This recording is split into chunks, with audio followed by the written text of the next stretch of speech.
Hi, and welcome to Susty Talks, which is a community-centered podcast that sparks genuine conversations about ethical fashion, sustainable change, and intersectional solutions.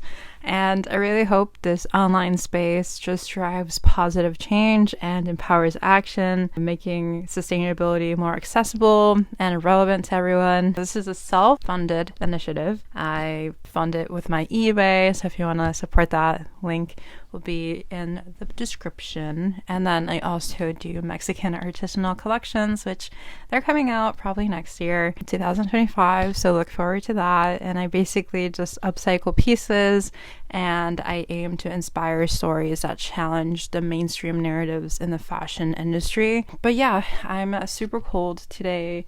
It is December 3rd and it's been like 10 degrees out, so if I sound a bit weird, I just usually struggle to adapt to the weather. I get really sickly. I'm technically not sick. I just feel like I'm gonna get sick, if that makes sense. I don't know if that happens to anyone else. And my voice just sounds weird today. It's shaky and just deeper than normal. Also, for audio listeners, I am using a different mic. The last two podcasts have been rough just because I couldn't really figure out the microphone. I bought it 2 years ago, can't return it, but I'm using this other one. It's on a Wet n Wild eyeliner. It's a very interesting mic situation. I've been such a fan of Wet n Wild all my life. I've been using them since I was 16. Not sponsored, but just want to mention cheap makeup that's good. It's getting rarer and rarer and rarer to find. But yeah, that's just an afterthought. But for today's podcast, we're gonna get into living with nuns after college. Yeah, you heard right. I lived with nuns. Sounds crazier now that I say it.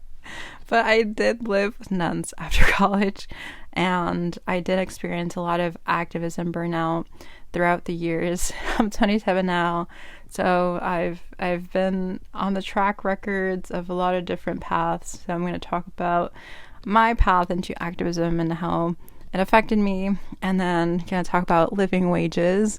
They're non-existent basically, and then touching on ethical fashion. So yeah, it's going to be a bit of a tangent, but that's kind of my life. It's never been straightforward. I've always been trying to figure things out constantly. I feel like I've had a very chaotic life, especially because for the past 5 years, I've been volunteering 15 to 30 hours a week. Yeah, 15 to 30 hours a week. It sounds, again, crazy, but that's just the nature of my life. I've been volunteering all these hours since I was 22, so basically right when I graduated. But yeah, this podcast is going to be super chatty.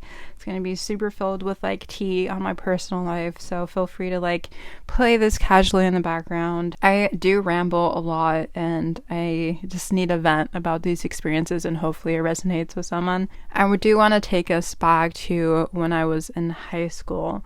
I used to actually help at a local homeless shelter, and it was my first experience with volunteering, with helping, being exposed to social issues. Even though I was raised in a frontline community, I didn't really understand what I was looking at.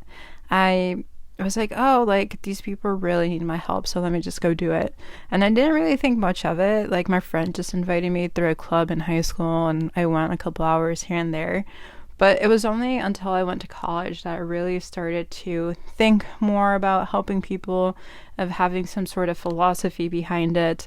I had joined my ministry center in my college to really grow in my Catholicism.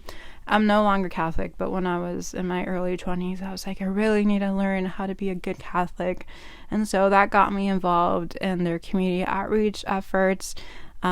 Feeding the homeless in Chicago, which is one of their programs. They also had this other outreach program where they would take us, the college kids, to the local food pantry and help prep the meals for the local community that was next to our school. So I tried to help as much as I could. I tried doing as much as I could. I was double majoring. I was working 3 different jobs. So I was working like 20, 25 hours a week, and I was taking all the classes, and I was involved in other clubs. So yeah, I always just try to do what I felt like I could manage. If I had some time, I would go.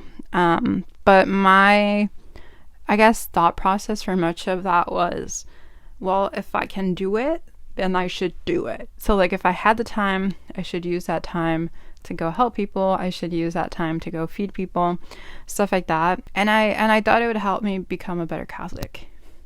Did it? I don't know, because I'm no longer Catholic, but that's not the point. But after graduation, I really started grappling with like, what am I supposed to do with my time? Like, I really want to help people.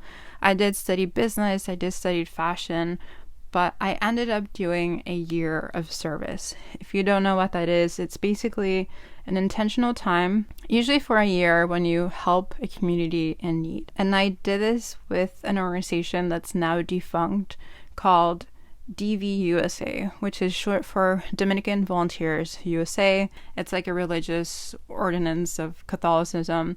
And basically these volunteers respond to the needs of the poor and marginalized.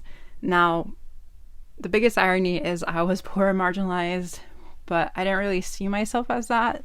So I was like, oh, I'm going to go help other people that are worse off than me. And for more context of DVUSA, it was established a long time ago, like in the early 2000s, by several congregations and provinces of like sisters and friars. And so fresh out of college, I like moved to Chicago because that's where I decided to be placed. And I go and I live with a nun. Yeah. I was 22, okay, and I kind of knew what I was getting into, but I didn't really know what I was getting into. I had applied back in March when I was still in my last semester of senior year of college, and I was accepted into the program in May, so 2 months afterwards, and it was not competitive. No one really goes that route, so like they didn't have a lot of applicants, so they kind of almost accepted anyone that applied, basically. But they made it feel official, even though looking back later on, I'm like, they needed me more than I needed them, basically. Anyways, but I became a volunteer coordinator for St. James Food Pantry, which is next to the Illinois Institute of Technology in Chicago. But I could have chosen a lot of different programs in different states, but I had decided to stay in Chicago very intentionally. I was super close to the friends that I had made in college, or at least that's what I thought. But something happened that kind of ruined everything. So I don't know how you've experienced friend groups. I've always had trouble with them, but in my college group experience, I thought we were going to be friends forever, okay? That's just a disclaimer. I was really willing to stay in Chicago, even though I did have the sense of urgency to move somewhere else. I was like, I wanna like maintain a relationship, so I might as well stay here. But I ended up becoming really close with one of my guy friends, but he was simply a friend.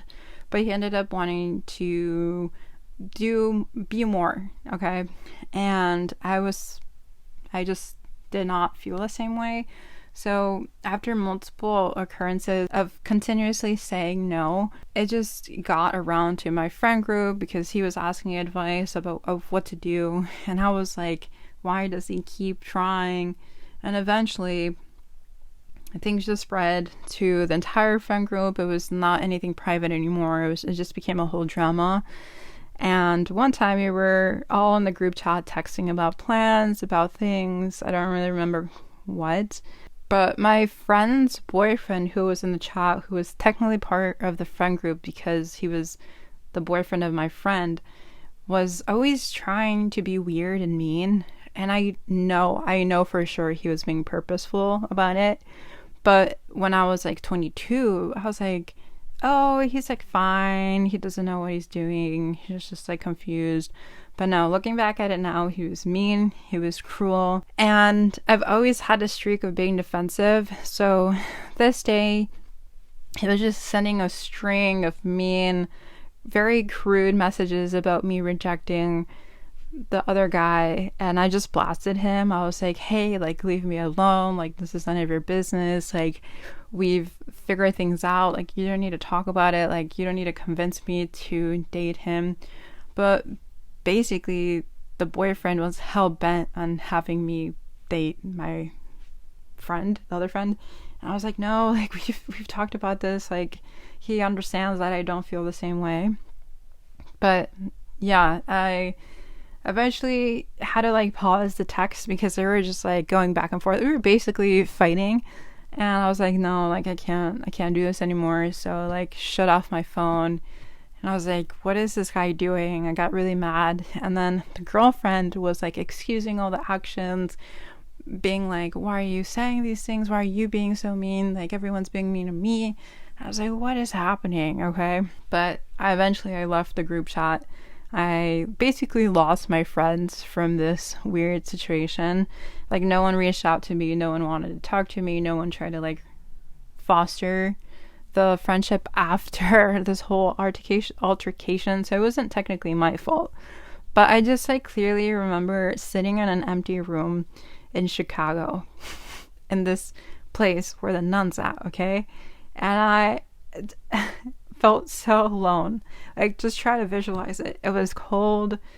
The whole reason I had stayed in Chicago was destroyed within this weird fight via a group chat that took like an hour or so to happen. I have my friend that I thought was really close to me say, why are you being so mean to me? As I was defending myself against her boyfriend and his allegations. It was September. It was a month into my program as a volunteer coordinator.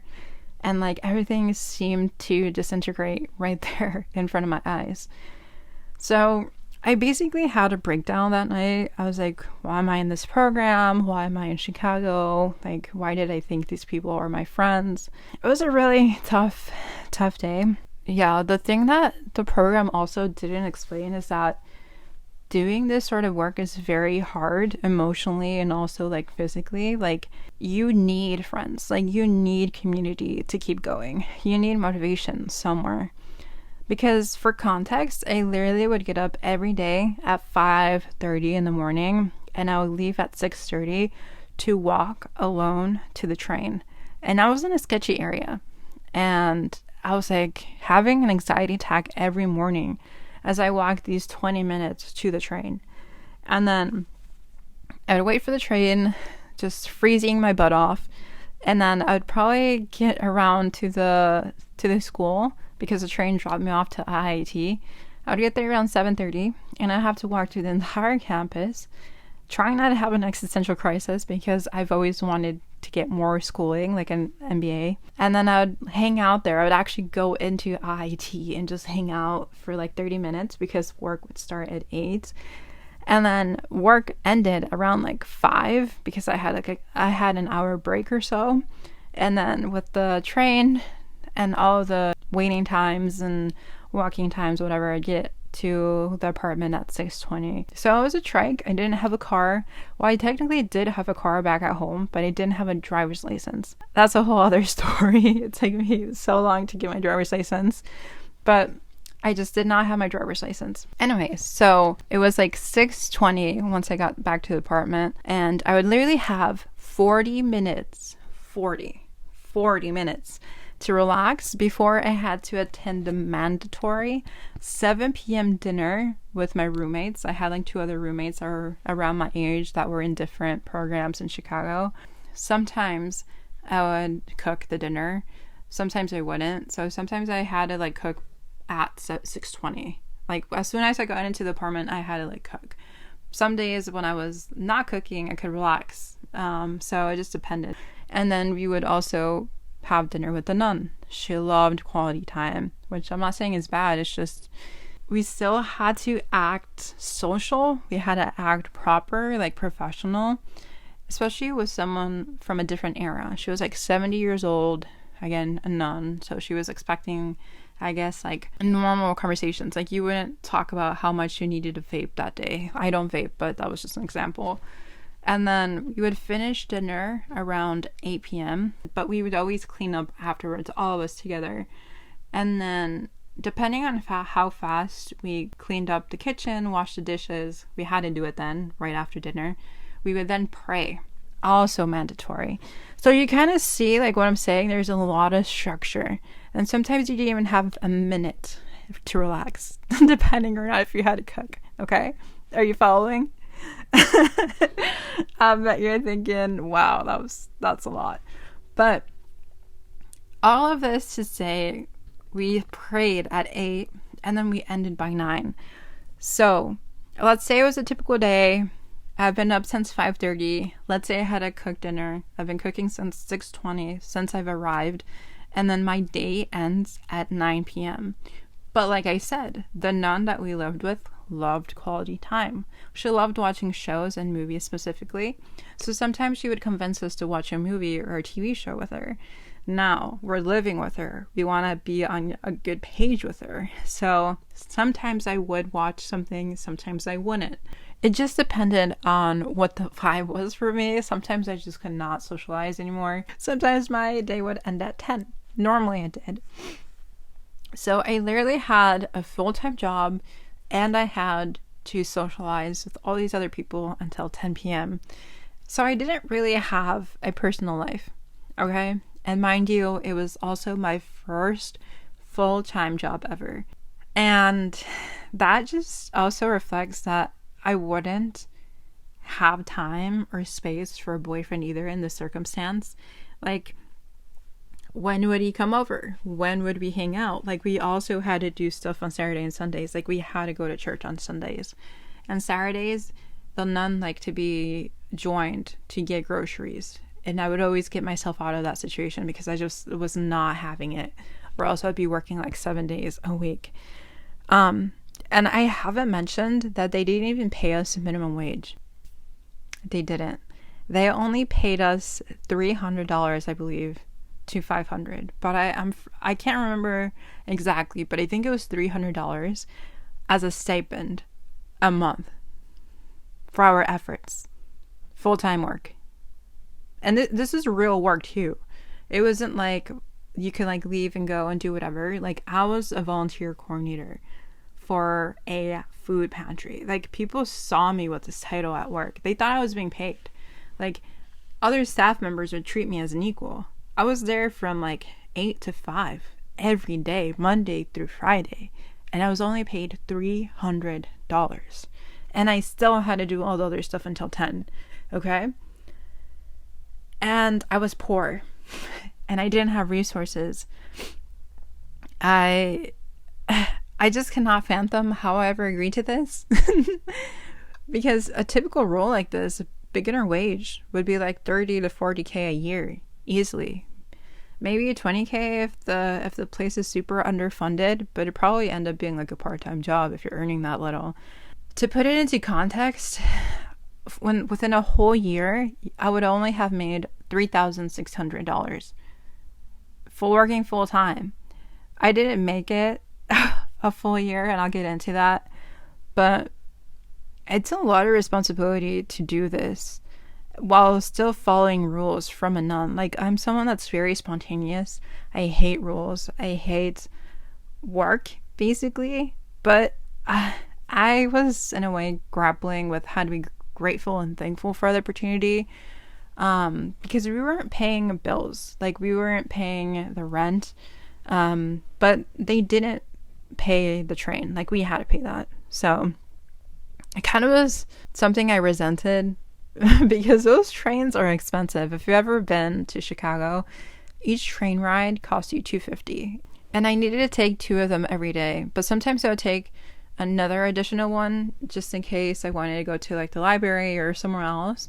It was like 2 to 3 a day. So $250 times 3 is $7.50 a day. Times that by 5, that's around like 30 something dollars. That's just rounded up to $34 a week. In a month, that's $120. And if I'm only paid like $300, that's a third of my wage, basically. So technically I was only being paid like $200 or less than $200 for my efforts. Okay. Yeah. So it didn't last long. Surprise, surprise. So in October, when I stepped away, which was literally 3 months into the program, I quit. I also was not eating. I was very frustrated. Again, I had no friends. I had no fun. There was too many rules. And the only option was to really move back home. It was a quick decision. I was like, I need to go. Like, I'm not giving 2 weeks. I'm not gonna negotiate. And they even tried to tell me that I was in a contract, which I was, but I told them, hey, like, my health is really bad. My mental health is ruined by this. Like, I'm struggling with like personal matters. I'm struggling with the program itself. Within the whole process of these whole 3 months, I hadn't even made $600. And I vividly remember my friend driving me back home from Chicago to my suburb near it. And she was like scolding me the whole time that I had quit. And I was explaining to her, like, it's not really worth your efforts if you're only being paid technically $200 a month. Like, who's going to live off of this? And I really did want to be a good Catholic. Like, I wanted to be a good person, but I was struggling to survive. Like, I have $40,000 in student loans. Like, how would I even justify that wage given the context I was in? And if I wanted to help like the poor and marginalized, like, I had to help myself because I was the poor and marginalized. But she didn't really understand. She was saying like I should have helped more, like I should have withstood it. Like, that's the reason why the programs exist, to test your faith, to like push yourself, to really be present and do things that are hard. And I was like, I need to be present for myself. Like, I need to take care of myself first versus anything else. And I was really affected by the loss of my friend group. That was the whole reason why I was there in the first place, right? But yeah, that was just a really tough moment of explaining that to her. She didn't get it, but I didn't really care. I was like, thank you for the ride, but I don't think we're friends either too. So I lost another friend because I left this program. But that just kind of shows you the people I was around. So I didn't really feel like I lost a friend. I just felt like I had wasted my time on someone that I thought was a friend. But also, I didn't really get into another reason why I had decided to be in the program. It was because I've always wanted to get my MBA. Again, I studied business and I always had the plan of going back to school. So when I was walking through IIT, I was like, dang, like, I really wish I was studying here versus like volunteering. And if you know anything though about volunteer programs, DVUSA had this aspect where if you completed 1 year of a volunteer program, you would then become eligible for free schooling in affiliated schools. And DVUSA is all across the nation, so I could have easily have found a program. But the one that I gravitated the most to and closest to where I wanted to stay was getting my MBA in Wisconsin and ideally start the August 2020 fall semester. But that didn't work out because when I left the program, I technically left my dreams of becoming eligible for free school to get my MBA. Yeah, and when I left the program, I really didn't have a plan. So I was just looking for work, and then 2 weeks in, luckily enough, I found an opening at my local Catholic charities. I had volunteered there during my summers when I was in college. I even like faked that I needed to do community service so that they could give me a lot of hours because they were so suspicious when I was like, hey, I want to volunteer like 50 hours this summer. And they're like, why? And I was like, oh, I have to do it so I can graduate. So I basically lied and got myself to volunteer a lot of hours so that you could have me. But it worked out because they gave me a job in the exact same thing that I had like interned for free. I basically oversaw the donation center that they had. But 4 months into the job, I was really not enjoying it. It was around January 2021 and I was bored. Like, I feel like it's not really talked about, but when you're young and you're experiencing your first full-time work, you have this sense of like community still in you. Like in college, you're around people your same age, you're excited about the future, excited to fulfill your dreams and things, but the job market and jobs are so different from like, you know, being with your friends all day, going to classes, the hustle and bustle of different things.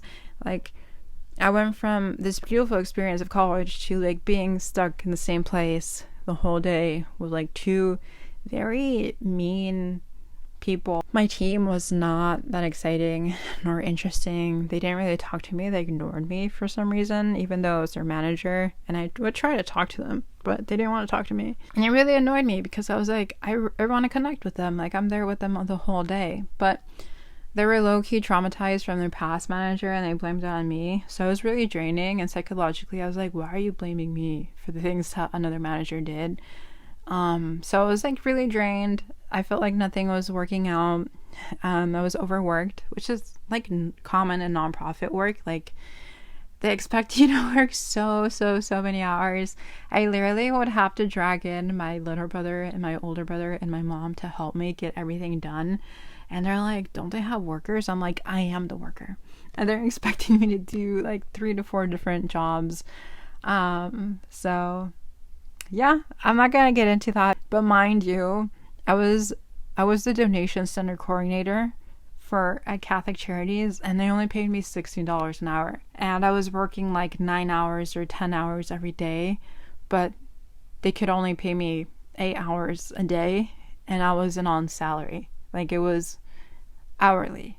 So they wanted me to volunteer, and I still had to call in 3 other people to help me, like, consistently every other day to help me. Like, what? Like, what? I just, okay. Anyways, so 2 months pass, and I'm like really struggling with this job, and I'm turning 23. I was a baby, okay? A lot of responsibility for a 23-year-old, and I was starting to make a plan on how to leave when COVID hit. I don't know where you were at in life, but I was struggling with figuring out how to be a good Catholic, how to figure out to pay my loans, how to have a social life, how to have a happy life when COVID hit.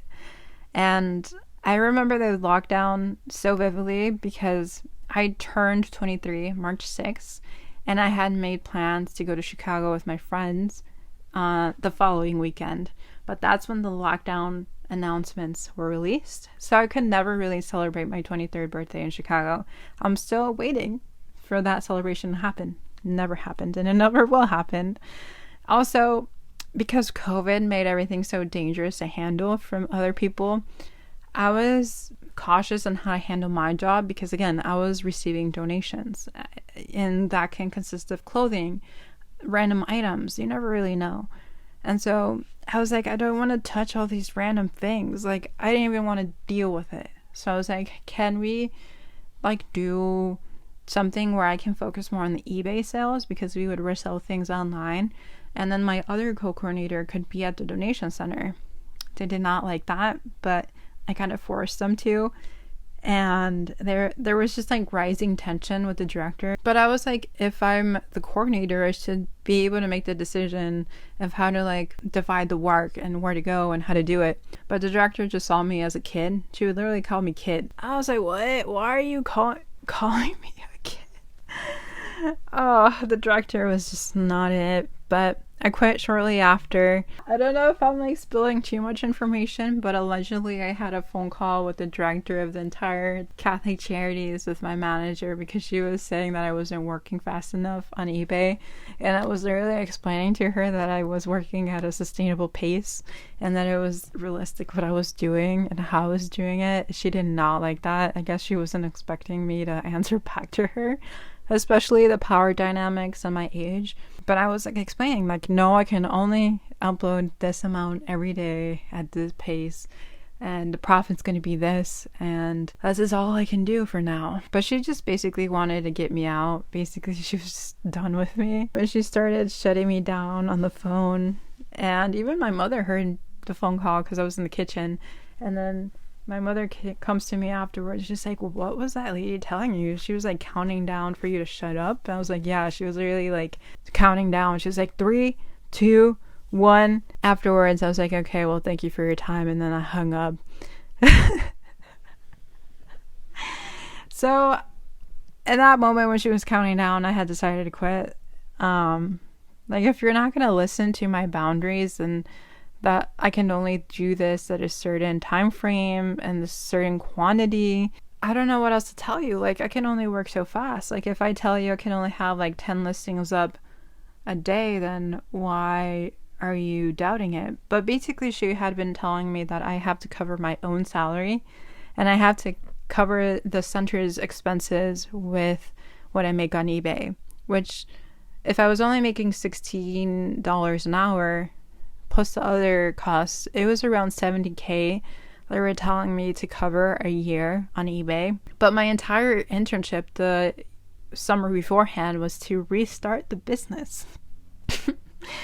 How is I supposed to make a really big business out of nothing? It was a baby business. And how, if I could make my own wage on eBay for this Catholic Charities group, why wouldn't I just do it for myself?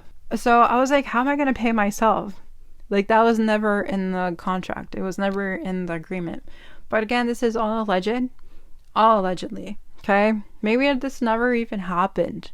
Maybe I'm just lying to be dramatic. But I was just like, I don't know how to make $70K on eBay. If I did, I'd probably be doing eBay full time for myself. Also, the pressure of being 23 and having all this pressure, like, I was in charge of volunteers, I was in charge of a whole center, I was in charge of eBay, I was being told to rebuild this business and cover everything within a couple months. Like, I don't even think a seasoned corporate leader could raise that much money from reselling. If you're a reseller, is it possible to make $70K in like a couple months? Like, the business had been reborn a year beforehand, but like no one was consistently uploading. Like, I had just uploaded a lot during the summer, and what was being sold was from what I uploaded in the summer. Like, no one else was consistently uploading throughout the year when I was in my senior year before I got the job. So it was like this business was not set up to make $70K this fast. But this job really did expose me to resale and to nonprofit extraction. And they don't really reward morals, which really surprised me because their whole thing is about like religion and doing good and stuff. But they're very much like a corporation. Like, they really extract a lot of labor from their workers, or maybe even more work from their workers, because they're getting paid less and they're expected to do more. It's high stress because you're dealing with very serious things. There's a lot of like moral philosophy and ideologies to pressure you to work more. Like, do you really care? Do you really want to help these people? Then take on this, and this, and this. And you're like, I just want to be a good Catholic. I want to be a good person. Also, to reach social justice, you can't really do that when you're putting like quote unquote band-aids on things, because that's what I feel like nonprofit work is, just putting a band-aid to issues or like doing immediate fixes, but it's like not a long-term solution. So during the COVID lockdowns, I was unemployed, super confused, wondering why nonprofits treat you like this. Why would groups only pay you $300 when you simply want to help people? And then realizing maybe I need to get a job that pays well so I can start paying off my $40K, $1,000 in student loans. And that maybe I didn't want to live at home. Like, maybe I should have my own place, and that I wanted friends. But like, I've been so busy dealing with randos and weird calls from your boss that you haven't been able to focus on that. So I decided to join Sunrise Movement, which is a group that I had randomly Googled when I was studying or researching environmental justice. And I had seen that they had hubs across the nation, and that there was a hub in Chicago. And I had never been able, I was never able to go when I was doing my year of service because I was so busy. Remember the 5:30 to 10 p.m. thing? So when I was finally living at home in my suburb, I was like, oh, I can still take the train to Chicago. It's like just an hour away. And I would get emails for them, so I was getting more encouraged to join. And then one time I got an email saying, you're invited to go to this online meeting showing you the interconnection of environmental justice with Latinos, like you should come. And I attended. It was a very informative hour and a half, I think. And they had a different session, and I went to that one. And then after the second one, they're like, if you want to be part of a cohort of leaders that are building out the Latino constituency efforts for this national movement, feel free to apply on this Google form or whatever. And I was curious. I was like, yeah, for sure. Like, I can try. Like, I'm not doing anything and I'm bored. Like, what else am I supposed to be doing? So I really became part of that. I grew those efforts. I was there for like 3 years and I was doing it unpaid. But I did grow a lot in learning how to organize people. And then I had also later on formed like fashion activism spaces on a national and global level. And then later on, I like co-founded a really powerful tenant union with some what I thought were friends. But honestly, most of these efforts did come with a lot of struggle and a lot of personal effort. It was a lot of volunteer hours, a lot of unpaid labor, which I now honestly do resent because I still owe $40,000 in student loans. And I honestly would say that how I got radicalized into activism was accidental. Like, I did join these, like constituency Latino meetings for this environmental justice group, but I didn't know what activism was. I didn't really want to be an organizer. Like, I was just kind of bored and curious. I remember the first couple times people asked me if I was, interested in like becoming a leader. I was like, no, like, I'm just researching what this means. Like, I'm just here to learn. And they're like, you're a leader, like you've been part of this for like 4 months now. I'm like, like I don't even see myself as an activist. But eventually I got more involved and they started seeing me as an activist, and I was like, am I an activist? Like, I just care about the planet. But yeah, I was learning a lot on the job. It was a lot of hours and hours and hours of researching and Googling stuff and being so confused on so many different things I'm not going to get into. But I was struggling, and one of those main struggles was my personality. Like, I'm very introverted, I'm very reflective. I'm someone that likes to take my time with things. I don't know what your personality type is, but I just struggle with people. I was even interested in minoring in social work in college, but I was like so against it because it was like going to be with people, and I don't want to deal with people. And what I saw in social justice spaces is that a lot of people are very extroverted or acted as if they were extroverted, and then later on would tell me, yeah, like I get really tired after these meetings. I'm like, I swear to God, you were an extrovert. And there was a lot of like very fiery personalities. A lot of people were passionate, which I respected, but a lot of them were very impulsive or the quick thinkers. Like, they wanted answers now, or they needed to do things now, or they wanted to change the world now. They understood people, and they were honestly usually very persuasive. So it was hard to not engage in organizing when there was nothing else really going on, and I was too scared to pursue my own passions. But it was something that I didn't see myself staying in for a long time because I do have social anxiety, which has been unmedicated my whole life. So it did keep me away from like phone banking. It kept me away from like canvassing, which is when you go around and like knock at people's doors. Like, I don't even knock at my friend's door. Like, how am I gonna knock at strangers' doors?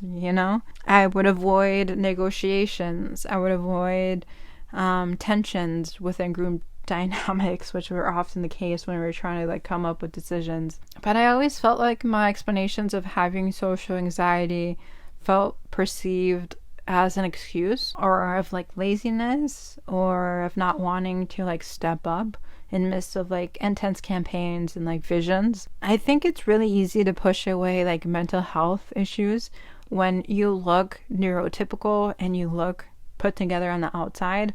But I've always just loved fashion, and I have always tried to be professional no matter if I'm like with friends, just because I struggle with social settings, and I just like resort to like put together, eloquent, and just like contained, I guess. Like, I don't do small talk, so it was just hard for me to tell people like, no, I'm like actually struggling more than you think.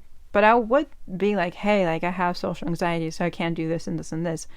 But I don't really think they believed me based on perceptions or based on an idea that I was making excuses. I don't know. But often enough, they'd be like, they would insinuate that I was making excuses, so I guess they didn't believe me. But that's their fault, not mine. But yeah, it was a lot of pressure. There was a lot of high stakes in activism all the time. It was stressful because of that, and I didn't really care about that.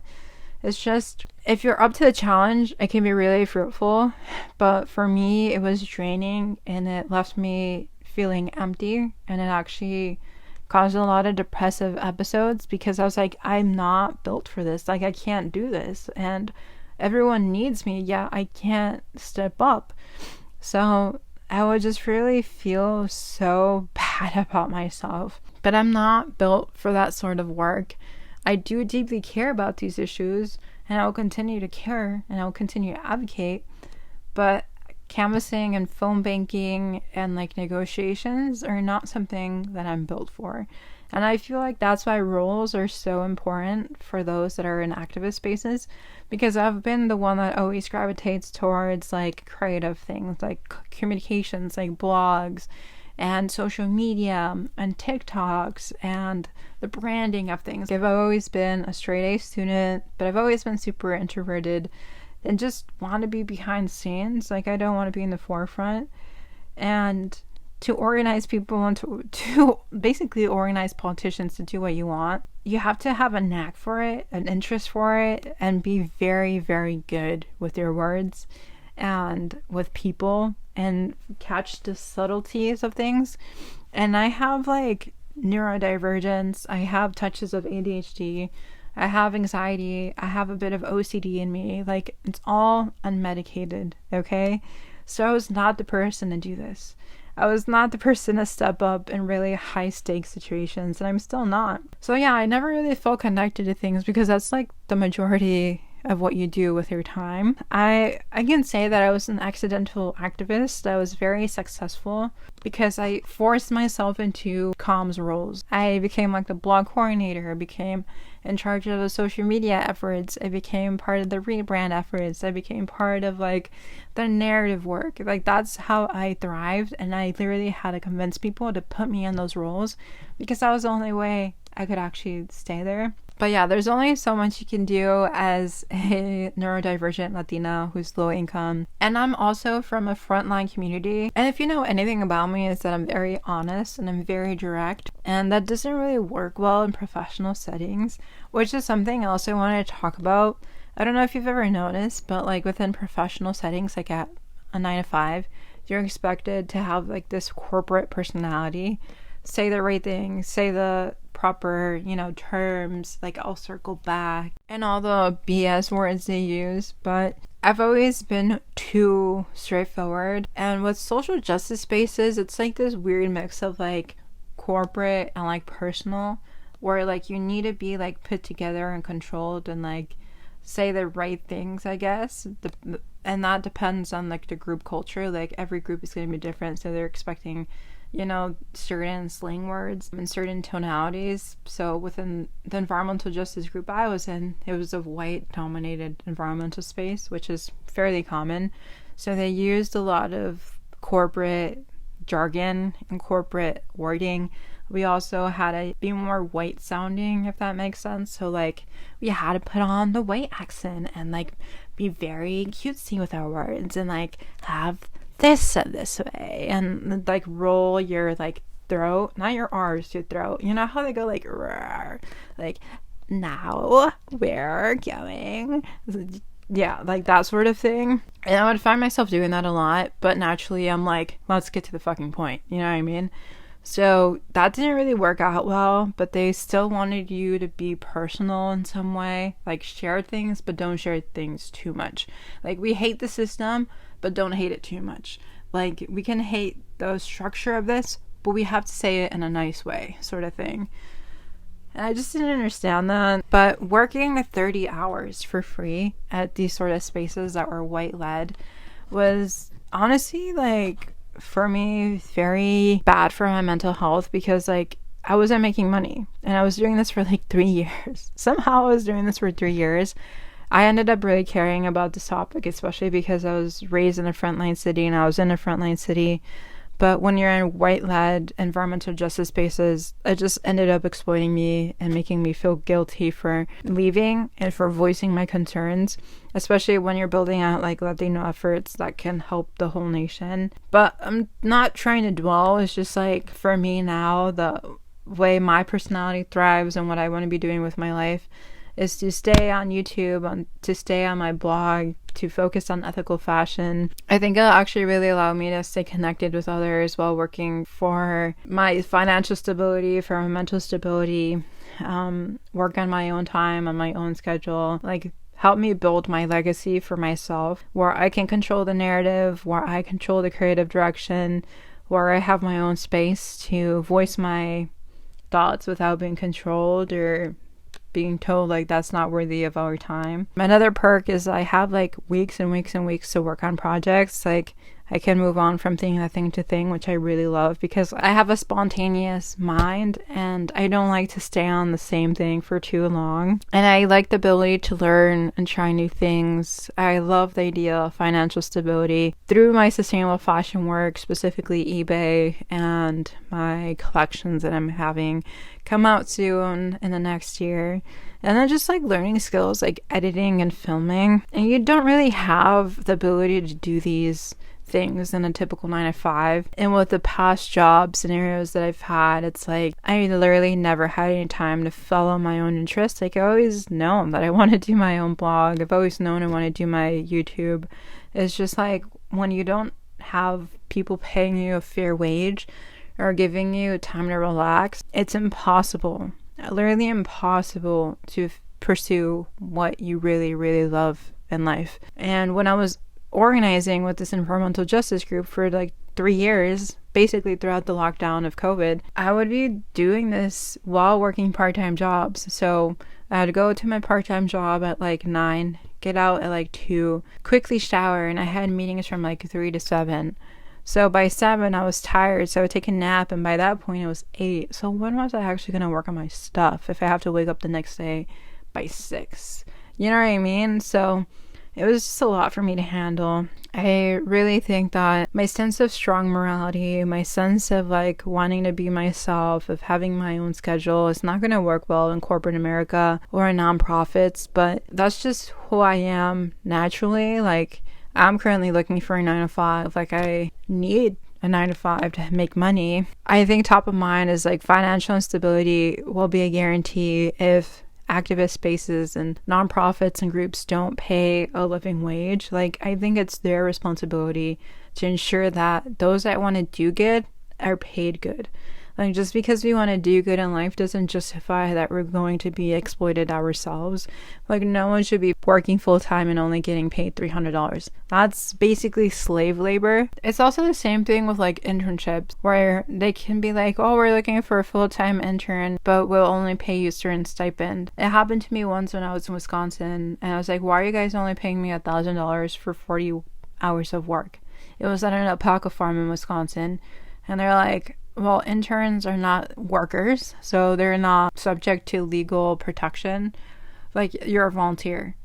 And I was like, so I'm a volunteer, so I don't have to work the full-time hours. And they're like, well, you signed a contract, so you have to do it because they signed a contract. And I was like, do I? But basically, they make you sign this thing so they can ensure that you're there the whole day, but don't have to pay you wages of a staff member. And I was like, what? And then I quit and they were like, what about the contract? I'm like, it's not legally binding, is it? Like, you're going to sue me for not wanting to volunteer anymore? That's basically why they let me go, because they knew they would not be able to take me to court because I was a volunteer. Anyways, another bad experience, but really, like, truly, we need to start paying people like minimum like $25 an hour. Like that should be the standard national minimum wage. Things are so expensive. Like housing is just, oh my god, scary. Like even to rent a place, minimum $1,000. You want your own studio, probably gonna be like $1,500. And if you're not even making $16 an hour, how are you even gonna eat? Like 16 is not enough. Some people are being paid minimum wage like $14. I recently quit a part-time receptionist job at a gym, and it was like 20 hours a week, paid $14.25. How much did I make in a month? $800. Who is going to survive off of $800 a month? Minimum wage cannot be $14 or less. It has to be $25, especially with all this price gouging. A sandwich will cost you like $7 at 12 p.m. during lunch hour, but at like 2 o'clock, it's going to be $4 because there's less demand. Like, what is happening? What is happening? And we're not even being paid a living wage? What? I just don't get it. So honestly, it's been a super long journey though to get to these realizations. And I think that's the true radicalization for me, that we need safe and dignified life. No matter if you want to be a good activist, a good Catholic, a good worker, we need enough money to survive. Our current economic system is only keeping us into cycles of poverty where we're relying on credit cards to pay our groceries, which is not okay. It's been a long journey, okay? But like, work is work, and I think we all recognize that. Like, we all have to work. It's just we really need to survive off of it, and we need resources to like have good mental health, to have a good life, to have emotional support. Like, a lot of the things I was asking in my journey of activism was mental and emotional support. And I never got that. If I don't have insurance, how am I going to go to a therapist? If I don't have a friend support, then how am I going to keep, volunteering? Like, we need inspiration, we need motivation, we need connection. And so I think I'm just going to have to make consistent daily decisions and how best to thrive in very messed up scenarios and situations. Like, we do still have to fight the good fight. Like, we still need to work towards like addressing systemic issues, but systems of accountability truly do lack, not only on a governmental level, but also micro level, such as social justice spaces, because nonprofit work and social justice work cannot rely on the extraction of low-income, marginalized leaders like me, who have taken up a lot of responsibility, who try to gain the respect and authority and dignity they inherently need and should be worthy of. I don't have to prove myself to get a wage. I don't need to prove myself to get positions where I can like be thriving in society. I feel like everyone needs safe housing. I think everyone deserves a good job. I think everyone deserves access to health insurance so they can get access to like therapists and like physicians and all these other things. So again, I do not want us to rely on the extraction of Black and brown labor. That's the only thing that I'm truly mad about, that people extracted me and my labor. I will never get over the fact that people will justify paying you $300 or $500 a month for full-time work. It's not ethical. It's not justified, and it just adds more stress and more pressure for those already struggling at the forefront of social and environmental issues. And it keeps people like me in cycles of poverty and injustices, because I don't have a job right now. I'm $40,000 in student loans, and I'm fighting for a chance in this current job market. But my final thoughts is that we all need fair wages. We all need opportunities. And we need safeguards to protect our rights and systems to support our growth, which are often, though, built to keep us down. And there's a lot to lose if we don't step up in environmental and social justice issues. But if they operate within the same systems that keep Black and brown people down, it's just hard. It's just a hard thing. There's capitalism, there's colonialism entrenched in social justice groups and environmental justice groups. So I don't have all the answers on how to do this. For now at least, I'm not returning to organizing. I think a lot of damage has been done, and I'm trying not to be resentful. I'm trying to work towards justice in my own way, to heal in my own way, to build myself up financially and emotionally and spiritually in my own way. And if I ever do return, it's going to be to grassroots organizing that is not attached to any legal entity. So it's not like a registered nonprofit or registered group of any sort, or that have corporate ties, which is rare to find nowadays. And you'll probably find me working full time, having my own personal life. I want to be healthy and sustainable. I want to prioritize therapy and all these other projects I've never had time to do my whole life. Again, I think if I will take on a lot of responsibility, it's only going to be paid labor. Also, just a reminder that resistance to oppressive systems is a daily act. It's not strictly affiliated or connected to being part of an organization or nonprofit work or volunteering at certain times or frames. Like, a lot of things are daily resistance. So no matter where you're at in your journey, no matter if you disagree with me, it's okay. Like, personally though, my journey has really defeated me and has extracted a lot from me, but I want to be in a better place. I think I am in a better place since I was 22. I'm 27 now. Currently just rebuilding life, keeping hope, finding my happiness, doing what matters to me, because like, it's so weird to relax in the evenings. It honestly is. Like, I relax for about like 2 or 3 hours, like from like 7 to 10, and it feels so weird because I used to work all day, every day for the past like 4 years, almost 5 years now. Yeah, 5 years. It's been 5 years. Even doing laundry during the week feels like a luxury. Isn't that crazy? I didn't even have time to do my laundry during the week. So yeah, I'm going to be working on my vision board for next year. Let me know if you have a vision board. I'm going to be working hard to accomplish all the things. And I know it's going to take effort and focus, but I'm going to continue fighting for liberation and social good my own way via my YouTube and my blog and my fashion work. And I'm going to start removing myself more consistently away from the things that don't align with my greatest good. And hopefully you do the same for yourself. I want to see you happy. I want to see you thrive as well. And again, we can all resist in our own way. And I think finding personal happiness as a low-income Latina in a frontline city is truly radical. Finding joy in all the chaos is radical. Finding a future in a world that feels so bleak is radical. And stepping away to heal is radical. So even if people do disagree, it's okay. But your opinion does not mean that I have to live differently. I would say let's radicalize the most privileged white people to step up and do things with their life because they've been complacent for so long. You shouldn't pressure those at the forefront of environmental and social issues to step up for them. So this has been a really intense podcast, but I just, again, needed it to be out there into the wild. There's a lot of other jobs that extracted my labor and did a lot of dirty things to me. It's built up my resume, but I really don't need those sort of things in my life anymore. I don't need to talk about them. But my time in these sort of spaces and conversations are just not fulfilling and not needed for my mental health and my own ability to move forward from all my past struggles. So yeah, hopefully you understand. If not, that's okay. But until next time, we'll go back to ethical fashion and intersectional solutions to it and for sustainable, positive ways forward. Until next time, peace and love. Bye.